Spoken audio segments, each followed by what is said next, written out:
Hi అండి. ఇవేంటని చూస్తున్నారా? Capsicum బజ్జీలండి. చాలా క్రిస్పీగా టేస్టీగా ఉన్నాయి.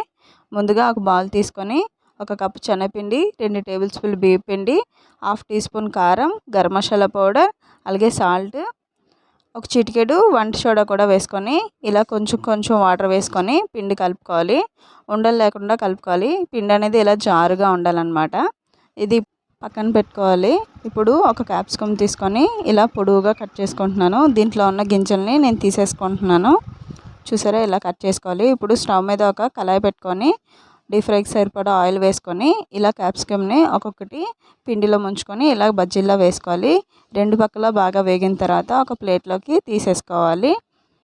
చూసారా, సింపుల్గా క్యాప్సికమ్ బజ్జీలు అయితే రెడీ అయిపోయాయండి. నార్మల్ బజ్జీ కన్నా క్యాప్సికమ్ బజ్జీలు టేస్ట్ చాలా బాగున్నాయి. మీరు ట్రై చేయండి. ఈ వీడియో మీకు నచ్చినట్లయితే ఒక లైక్ చేయండి, షేర్ చేయండి, అలాగే నా ఛానల్ని సబ్స్క్రైబ్ చేయండి.